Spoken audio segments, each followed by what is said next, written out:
Let's talk about another Wade Keller report. This time it's about house shows and how it's cause for concern because there's been record low house show attendance this summer already. He would say most recent house shows have been drawing around 1,000 fans, sometimes a bit lower, and rarely ever more than 2,000. And some of the buildings WWE's been booking have been smaller arenas since they knew it would be low. But in general, these tiny crowds mean tiny payoffs for the wrestlers. And there's a handful of SmackDown house shows that are canceled in recent weeks, and wrestlers would rather work, but they'd rather be canceled than work for nothing. And since their payoffs are often based on attendance, once they pay for their own hotel, food, and rental car expenses, some of the guys may actually wind up losing money on those events. The Raw guys, the Raw crew, feel like they're in better shape than the SmackDown crew, and the SmackDown crew is concerned that maybe nothing will turn around, but hopefully when Kurt Angle and Big Show come back, that will make a difference. But some of the lower card wrestlers actually appreciate that when sales are sluggish, some of the big stars lay out like Triple H or Ric Flair, Chris Jericho, Eddie Guerrero, Kurt Angle. They would just not make that event, which means that they're not siphoning off a big cut of the gate and they get a better payday. This is all making a lot of sense when you start to think about, hey, we're going to start going overseas once every 3 months. Does it not? Yeah, but let me tell you, this formula that Wade laid out there is not quite accurate. The formula in that era of paying talent on a live event was somewhat, it was deceptively simple, but obviously because it was discretionary, it had its complexities. If you had a house where the net meaning the number immediately after taxes, so the net house is $100,000, let's say, okay? Well, normally the talent monies would be about 30 to 33%, sometimes 35, sometimes less for pay-per-views because of the revenue size. And the math, it also goes around that stuff. That's another story. So you got a $100,000 house, you got 30 grand, let's say, for your talent pool. The main event would get 3%. 30 grand, 3%, or not 30 grand. Yeah, 30 grand times 3% is what? $900. Yeah. So both guys if two guys in the main event get $900. Unless you're Stone Cold, you get 5%. And then if you're, but that would go, the same numbers are going to be put in that formula, no matter if all those guys that were off, that you read that were off, so those big names, and the pay scale the formula did not change if they weren't there. So the main event on that card that they were not on is still get paid 3% of the net after taxes. So if that makes any sense to anybody. No, it makes great sense. And I'm glad you're sharing it with us because it's always been one of those great mysteries as a wrestling fan. You know, how does this work? I'm sure it's a mystery for a lot of the boys too, but you saying it's 3% unless you're Stone Cold and then it's 5%. That's a nugget of information that I don't think's ever been out there. So, well, it's just fact. And then the challenging part comes in, and that's where you get to some of your friendly and some not so friendly discussions with your talent, is when they disagree with your assessment of their value on the card, because many of them don't take in consideration how big is the pie that we're slicing up. And I can promise you that a $30,000 pie ain't very big. You got to pay all the talent, all the managers, all the referees.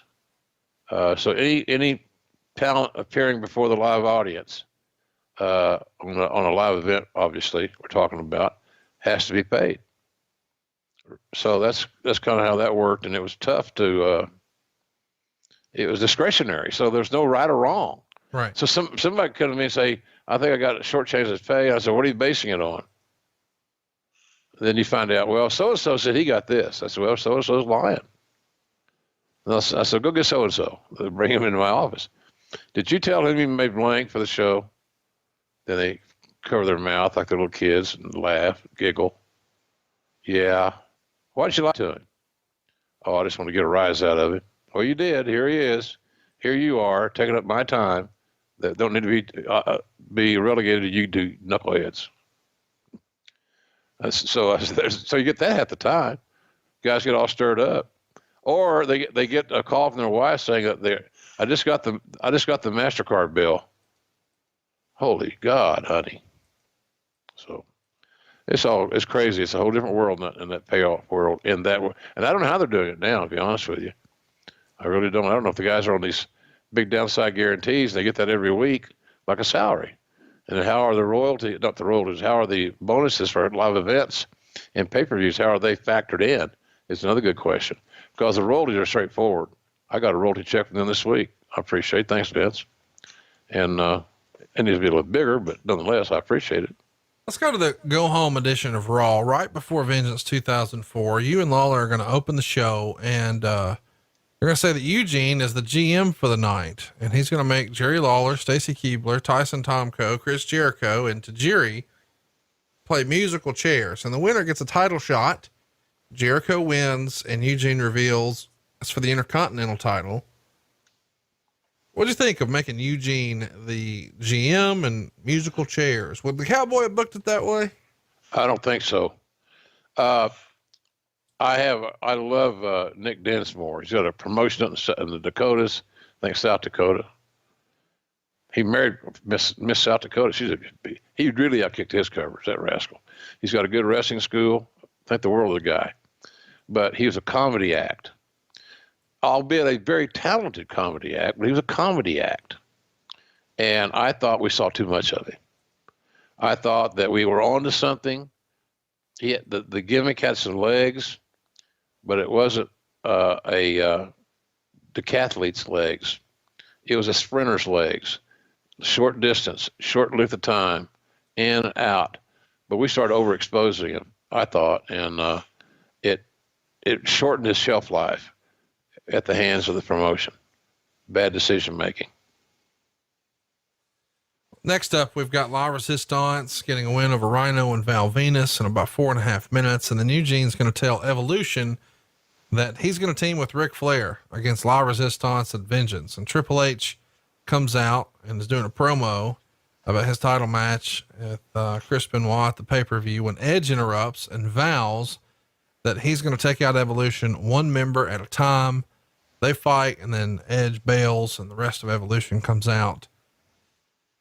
What do you think about the creative to have the GM make himself tag partners with Ric Flair at the pay-per-view? And one that's allegedly emotionally challenged, right?